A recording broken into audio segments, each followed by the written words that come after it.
Hello friends, welcome to my YouTube channel. ඉතින් ඔයාලවත් එක්කන් අද මම යනවා පොඩ්ඩක් shopping කරන්න. මේ ගමන ටිකක් දුර පැත්තකට තමයි යන්නේ. ඉතින් දුර පැත්තකට ගිහින් අයි මම shopping කරන්න කියලා ඔයාලා බලන්න. ඒ යන්නේ මම ෆින්ලන්ඩ් ආවන් පස්සේ මම bank account එක open කරේ S-Bank කියන bank එකේ. ඒකේ membership එක අපිට ගන්න පුළුවන්. මම membership එක ගත්තාම ඒගොල්ලන්ගෙන් එක benefits හම්බුණා. ඉතින් එක benefit එකක් තමයි මං ඉන්න city එකට වඩා ටිකක් දුර city එකකට ගිහින් euro 100ක බඩු මට ගන්න අවස්ථාව හම්බුණා.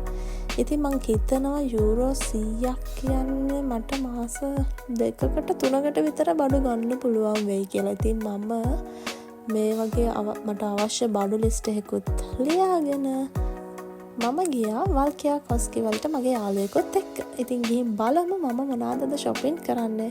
මට මේ euro 100ට මොනවා ගන්න පුළුවන් වේද කියලා ඔයාලත් එක්ක බෙදා ගන්න තමයි මේ වීඩියෝ එකේ යන්නේ. ඉතින් මම මුලින්ම මගේ ලිස්ට් එකේ තියෙන එදිනෙදා කෑම බීම වලට අවශ්‍ය වෙන මස්, මාළු, බිත්තර, සොසේජස් ඔන්න ඔය වගේ ඒවා තමයි මුලින්ම මම ගත්තේ. අනිත් ඒවා ටිකක් බලලා මට අවශ්‍ය වෙන දේවල් මොනවද කියලා බලලා තීරණය කරගෙන තමයි මම ගන්න ගියේ.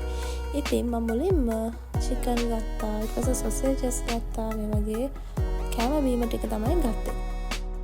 ඉතින් ෆින්ලන්ඩ් වල සුපර් මාකට්ස් ගැන කතා කරොත් මෙහි සුපර් මාකට් වර්ග කීපයක් තියෙනවා. එකක් තමයි Prisma. දැන් මම අද ඉන්නේ Prisma කියන සුපර් මාකට් එකට. මේක ටිකක් ලොකුයි. එතකොට Lidl, K-Market, S-Market, Sale මෙන්න මේ වගේ සුපර් මාකට්ස් වර්ග කීපයක් තියෙනවා. ඉතින් මේ Prisma කියන සුපර් මාකට් එකේ සාමාන්‍ය ප්‍රොඩක්ට් ලොකු කලෙක්ෂන් එකක් මෙතනදී අපිට බලා ගන්න පුළුවන්. තව මෙහි තියෙන විශේෂත්වයක් තමයි එකම ප්‍රොඩක්ට් එක බ්‍රෑන්ඩ් කිහිපයකින් අපිට බලා ගන්න පුළුවන්. ඒ කියන්නේ මං හිතන්නේ මෙහි අඩු ආදායම් ලබන පුද්ගලයෙක්ටයි වැඩි ආදායම් ලබන පුද්ගලයෙක්ටයි එකම ප්‍රොඩක්ට් එක ආකාර කිහිපයකින් මිලදී ගන්න පුළුවන්. ඒ කියන්නේ අඩුම ප්‍රයිස් රේන්ජ් එකේ තියෙන එකම ප්‍රොඩක්ට් එක තියෙන, ඒ වගේම ඒ ප්‍රොඩක්ට් එකම ටිකක් වැඩි ප්‍රයිස් එකකට ගන්න පුළුවන් බ්‍රෑන්ඩ්ස් උත් තියෙනවා. ඉතින් ඒ වගේ හැම පුද්ගලයෙක්ටම යාළගේ අවශ්‍යතා උවමනා සපුරා ගන්න මේ රටේ අවස්ථාවන් දීලා තියෙනවා කියලා මට හිතෙනවා. ඒ කියන්නේ මේ විදිහට අර ප්‍රොඩක්ට්ස් රේන්ජ් එක ගත්තාම ලංකාවේ තියෙනවනේ එකම ප්‍රොඩක්ට් එක බ්‍රෑන්ඩ් කිහිපයකින් ඒ තිබ්බට ඒවා අතර තියෙන ප්‍රයිස් වල ලොකු වෙනසක් අපි දකින්නේ නැහැනේ. එකම බිස්කට් එක බ්‍රෑන්ඩ්ස් කිහිපයක තිබ්බත් ගාන එක හා සමානවනේ යන්නේ. හැබැයි මෙහෙ එහෙම නැහැ. බ්‍රෑන්ඩ් අතර ලොකු වෙනසක් තියෙනවා. ඒ කියලා ප්‍රොඩක්ට් එකේ ක්වොලිටි එක අඩුවීමක් ඇත්තටම නැහැ. හැම බ්‍රෑන්ඩ් එකම මම දකින විදිහට ප්‍රොඩක්ට් එකේ ක්වොලිටි එක හොඳයි. හැබැයි අර ඕනම කෙනෙක්ට ගන්න පුළුවන් වෙන විදිහට මෙයාලගේ මේ ප්‍රොඩක්ට් රේන්ජ් බෙදලා තියෙනවා.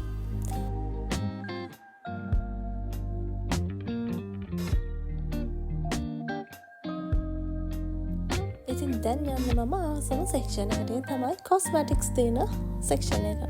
මේකෙත් අර කිව්වා වගේම ප්‍රොඩක්ට්ස් එක එක රේන්ජ් වලින් තියෙනවා. අඩුම ප්‍රයිස් එකේ ඉඳන් ටිකක් හොඳ බ්‍රෑන්ඩ්ස් වලට වෙනකම්ම මෙතන ලොකු කලෙක්ෂන් එකක් තියෙන. ඉතින් මට අවශ්‍ය ඒ කොස්මැටික්ස් ටිකත් මම මෙතනින් ගත්තා.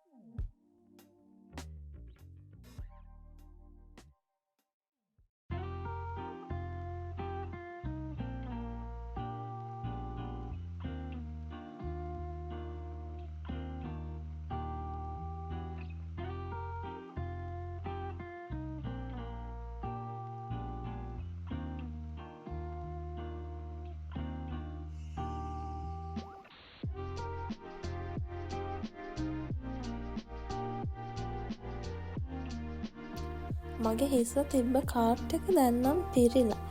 මම ලියාගෙන ආපු ලිස්ට් එකට අනුව මගේ අවශ්‍ය බඩු ටික ගත්තා. ඉතින් ඒ ටික අරන් බලද්දී තව මට යූරෝ 20ක් වගේ බැලන්ස් එකකුත් තිබ්බා. ඊට පස්සේ මම කරේ සුපර් මාකට් එකේ ඇවිදලා මට අවශ්‍ය වෙයි කියලා හිතන තව අයිටම්ස් කිහිපයක් ගත්තා.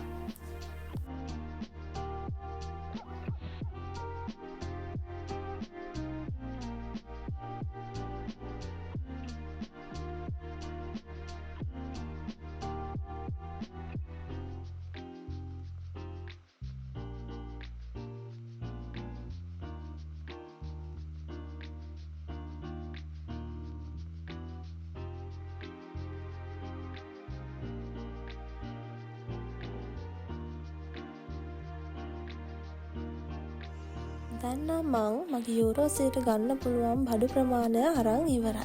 දැන් තියෙන කැෂියර් එකට ගිහින් කූපන් එක පෙන්නලා බිල් කරගෙන බඩු ටික ගෙදර අරන් යන්න.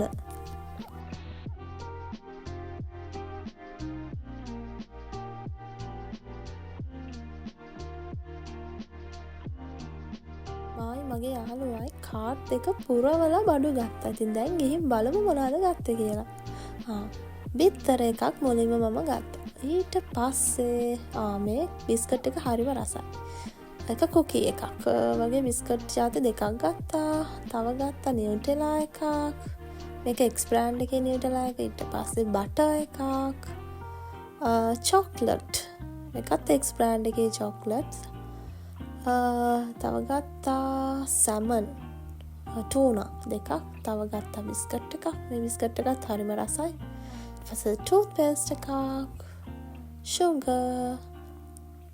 තව ගත්තා මාගරින් එකක්.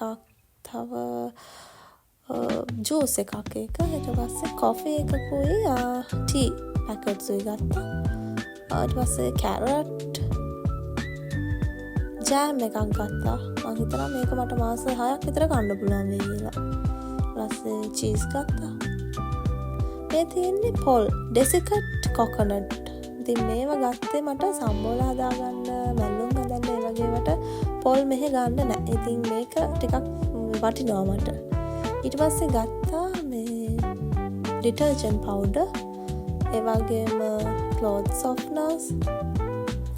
ඊට පස්සේ හාපික් එකක්, මේ වගේ රෙදි සෝදන්න අවශ්‍ය ඒවා, එතකොට ගෙදර සුද්ධ කරන්න අවශ්‍ය හැමදේම ගත්තා.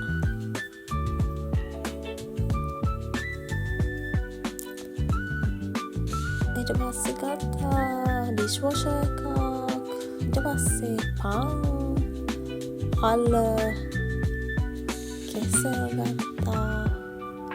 මෙහෙ එකම කෙසෙල් ජාතිය තමයි තියෙන්නේ. එක එක වෙරයිටිස් වලින් නෑ. හැබැයි මෙහෙ කෙසෙල් නම් ඉතින් ලංකාව වගේ අඹුල්, කෝලිකුට්ටු, ආනමාලු කියලා ඒවා නම් නෑ. එකම කෙසෙල් ජාතිය තියෙන්නේ. ඊට සුදුලෝනු, තව නියුටෙලා ඔරිජිනල් එක ගත්තා. ඊට පස්සේ මේකත් අපි ලංකාවේ අපිට අවශ්‍යම දෙයක්. ඒ තමයි පොල් කිරි. මේ තියෙන පොල් කිරි පැකට්. ඊට පස්සේ තව පොඩි දෙයක් ගත්තා බියර්. තනියෙන් ඉඳි ඉතින් බියර් එකක් එහෙම බීලා ඉන්න බෑ. ඒවත් ගත්තා. ඊට පස්සේ මිරිස්. මෙහි අමු මිරිස් තියෙනවා ඒෂියන් ෂොප් වල. දැන් මම ගියේ ෂොප් එකේ තිබ්බේ මෙන්න මේ මිරිස් ජාතිය එක ගත්තා. ඊට පස්සේ මට කොස්මැටික්ස් මේ බොඩි වොෂ් එකක්, ඊට පස්සේ බොඩි ස්ප්‍රේ එකක්, ලෝෂන් එකක්, ලුණු, කිරි, ලුණු ඒවා ගත්තා. දොඩම්. ඊට පස්සේ විශේෂ දෙයක් මේ විටමින් D. මේක අනිවාර්යෙන් මෙහෙදි බොන්න ඕනේ. ඉරව්ව අඩු නිසා. ඊට පස්සේ ඒකක් ගත්තා. චිකන් ගත්තා. සොසේජ් ලොකු පැක් එකක්. තව ගත්තා තව ආස කරන චොක්ලට් කීපයක්. අද ගමන ඔය වගේ. මං හිතනවා මේ ගත්ත අයිටම්ස් ටික මට මාස 2-3කට ඇති වෙයි.